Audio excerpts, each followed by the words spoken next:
प्रशांत किशोर एक भारतीय राजनीतिक रणनीतिकार और राजनीतिज्ञ हैं। उनका जन्म 1977 में बिहार के रोहतास जिले के कोनार गांव में हुआ था, लेकिन उनका बचपन आज आपको कोनार गांव दिखाने जा रहे हैं। ये जो आप कोनार गांव देख रहे हैं, ये कोनार गांव एक ऐसा गांव, ऐसे शख्स को जन्म दिया, एक ऐसे लाल को इस गांव ने जन्म किया जिसकी हम सब ने आज उनकी चर्चाएं, नाम और स्पीच, भाषण सुन रहे हैं। बिहार के एक ऐसे लाल जो हम सभी जानते हैं और उनका नाम है प्रशांत किशोर। जी हाँ, सासाराम के, रोहतास जिले के सासाराम के रहने वाले कोनार गांव के प्रशांत किशोर। इसी गांव में उनका पैतृक जन्मभूमि है, जहां उनका जन्म हुआ है और यहीं पर उनकी आज भी घर है जो हम आपको दिखाने जा रहे हैं। तो बिहार एक ऐसा चीज़ है जो बिहार को लोग कहते हैं, जैसे बिहार मतलब बगावत, बिहार मतलब बहादुरी, बिहार मतलब एक आवाज़ आंधी होता है। उसी तरह से एक बगावत, एक आंधी, एक जुनून लेकर प्रशांत किशोर बिहार को लेकर आए हैं, जो अपनी नई सोच और नई उम्मीदों को बिहार के एक नई दिशा की ओर लेकर जाने वाले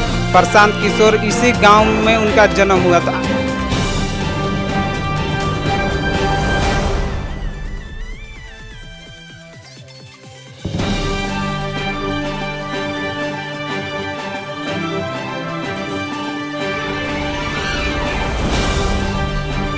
देख रहे हैं घर, वो प्रशांत किशोर जी का घर है जो कोनार गांव में, सासाराम के कोनार गांव में। पीछे से आप दिखा सकते हैं इनको पूरी। ये जो घर है, ये प्रशांत किशोर जी का घर है जो अपनी यहाँ पर अक्सर में बीता। उनके पिता श्रीकांत पांडे एक डॉक्टर थे और उनकी माँ सुशीला पांडे एक गृहिणी थी। प्रशांत किशोर ने इंजीनियरिंग की पढ़ाई की है और उनकी पत्नी जाह्नवी दास एक डॉक्टर हैं। राजनीति में आने से पहले प्रशांत किशोर ने लगभग 8 वर्षों तक संयुक्त राष्ट्र के लिए काम किया, जहां उन्होंने सार्वजनिक स्वास्थ्य कार्यक्रमों पर ध्यान केंद्रित किया। एक राजनीतिक रणनीतिकार के रूप में प्रशांत किशोर ने 2011 में भारतीय राजनीति में प्रवेश किया और एक सफल राजनीतिक रणनीतिकार के रूप में पहचान बनाई। उन्होंने कई प्रमुख राजनीतिक दलों के साथ काम किया है, जिनमें शामिल हैं भारतीय जनता पार्टी बीजेपी। उन्होंने 2012 के गुजरात विधानसभा चुनावों और 2014 के लोकसभा चुनावों में नरेंद्र मोदी के लिए चुनावी रणनीतिकार के रूप में काम किया, जिसमें उनकी जीत में महत्वपूर्ण योगदान माना जाता है। चाय पे चर्चा और 3D रैलियों जैसे नवीन प्रचार अभियानों का श्रेय उन्हें दिया जाता है। जनता दल यूनाइटेड JDU 2015 के बिहार विधानसभा चुनावों में उन्होंने नीतीश कुमार के नेतृत्व वाले महागठबंधन की जीत में महत्वपूर्ण भूमिका निभाई। उन्हें पार्टी का उपाध्यक्ष भी नियुक्त किया गया था, लेकिन बाद में उन्हें पार्टी से निष्कासित कर दिया गया।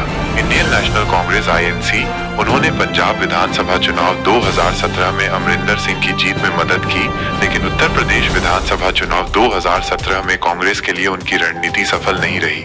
आम आदमी पार्टी, उन्होंने दिल्ली विधानसभा चुनाव 2020 में आपकी जीत के लिए भी रणनीति बनाई।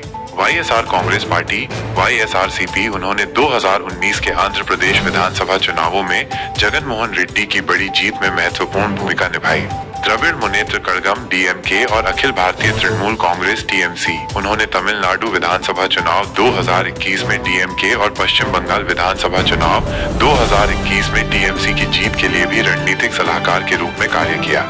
प्रशांत किशोर को उनकी नवीन चुनावी रणनीतियों, जमीनी स्तर पर मतदाताओं से जुड़ने की उनकी क्षमता और डेटा संचालित दृष्टिकोण के लिए जाना जाता है। उन्होंने citizen for accountable governance CAG नामक एक संगठन की सह स्थापना भी की, जो बाद में Indian political action committee IPAC के रूप में विकसित हुआ और विभिन्न चुनावों में राजनीतिक दलों को रणनीतिक सहायता प्रदान करता है।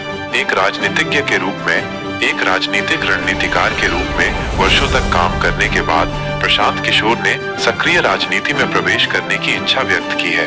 उन्होंने अपने गृह राज्य बिहार में जन सुराज नामक एक राजनीतिक मंच शुरू किया है और राज्य भर में पदयात्राएं की हैं, जिसका उद्देश्य लोगों से जुड़ना और उनकी समस्याओं को समझना है। हालांकि हाल के पटना विश्वविद्यालय के छात्र संघ चुनावों में उनकी पार्टी का प्रदर्शन प्रभावी नहीं रहा है। ये देखना दिलचस्प होगा कि प्रशांत किशोर की राजनीतिक यात्रा आगे कैसे बढ़ती है। एक रणनीतिकार के रूप में उनकी सफलता निर्विवाद है, लेकिन एक नेता के रूप में उन्हें अपनी पहचान